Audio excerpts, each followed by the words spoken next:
Welcome to yet another episode of the curry world. When you think of curries, what immediately comes to your mind is meat, poultry, dairy, mushrooms, vegetables, and so much more. What does not actually come to your mind organically is a fruit, and in this case, watermelon. I'm showing you, ladies and gentlemen, watermelon curry. Let's begin. This, trust me, is one of the most unusual curries I have ever eaten. I was traveling to US several moons back, and this is a curry that I'd eaten in an Indian restaurant, of course, with their odes to Asia. Now, I have not eaten this neither in anybody's home nor in a restaurant in my own country. That brings me to the point of authenticity of this curry. Well, whatever said and done, this is a treat. Trust me when I say this, and you know when I speak my heart out. Let's begin with crushing garlic for this recipe. It's so unusual in a lot of ways because, of course, it's a fruit combined with some spices, cooked in its own juice, which is, of course, the crushed watermelon. It has garlic, it is topped with ginger and chilies.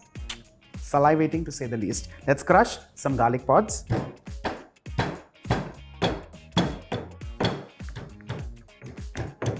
When I say some pods of garlic, I mean somewhere around 15-20 cloves of garlic, because this is a curry which has that prominence in terms of taste of garlic. So around 15-20 cloves of garlic or 2 whole pods of garlic, completely your choice. Let's scrape the garlic and keep it in a bowl so that we can immediately add it after the cumin tempers. I'm going to remove this in a bowl like so and add in some oil. Now, when you follow the proportions of this recipe, trust me when I say this also, this is a proportion list that I have created myself following my heart, because I had eaten it somewhere, I came back thinking about the recipe, then I wrote it down, I made it once, twice, so I loved it, and this is something that I personally follow. If you feel like adding a little ginger while tempering, adding in some curry leaves, adding in some asafoetida, go all out and create your own versions of this curry. This is basically like a ballpark recipe. Go all out and show me your creations. Once the oil heats up, let's begin with adding cumin seeds and allow these to splutter in the hot oil. Once that happens, I'm going to add in garlic,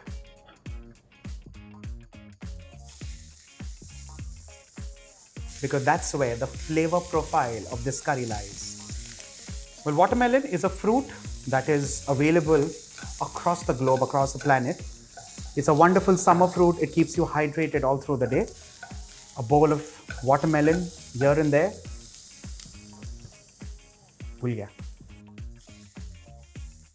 Okay, now I remember.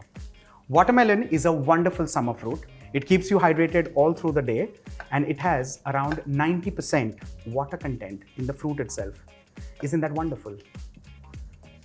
The garlic is fried and ready. Let's add in some spices, beginning with red chilli powder. Keep the flame on an absolute low at this point in time because you do not want the spices to burn.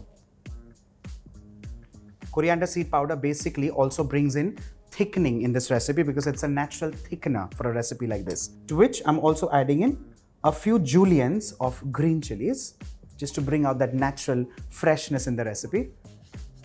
At this stage, I would advise you lower the flame because you do not want the spices to get burned. No untoward flavors, no untoward tastes at any point in this recipe. Once the masalas leave their rawness or the raw flavor, I'm going to add in crushed watermelon.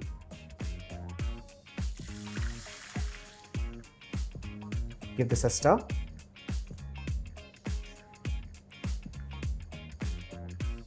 At this stage, I've increased the flame because I want the curry to bubble vigorously. A touch of salt.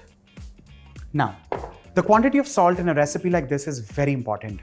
Do not overdo the salt because it's a slightly sweetest recipe. Now, here is a trick or a tip for you. When you bring your watermelon home, now there are, of course, various ways in which you can check a watermelon without cutting it, whether it's sweet from the inside or no. The bottom, or when it's a round fruit, there has to be one side which is slightly flatter. It has to be either deep yellow or deep brown in color, or maybe a patch of white in color, because that's the mark where it touches the ground. So which means it's full with sugar. Now, in case by any means you land up with a watermelon which is not sweet, I would suggest make a curry in that case, because with the sweet watermelon, you can make, of course, juices, you can eat it as a fruit, you can add in some salt and black salt, serve it to your family, or you can sprinkle in some feta, some vinaigrette, and make a wonderful feta and watermelon salad. What say? Give this a stir and add in pieces of watermelon now. Now, in case you land home with a watermelon which is seedless, well, that's all you can request for on days like these when you want to make this curry. If it's a seedless watermelon, on high flame for not more than 2 minutes.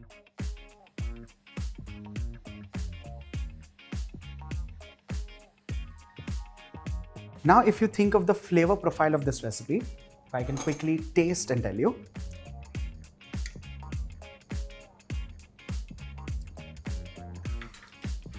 I love it. It's tad bit sweet. It's not really sweet when you think of cooking something in watermelon juice. It's not that sweet. If you temper it right, if you spice it correctly, it's perfect. You'll forget the fact that this curry is actually made in watermelon juice. Do not overcook this, do not overboil this, because you do not want the watermelon to get crushed. You do not want it to pulp up in the curry itself. Of course, it has to become soft. It has to take in all the juice, all the flavor of the curry, but not mushy.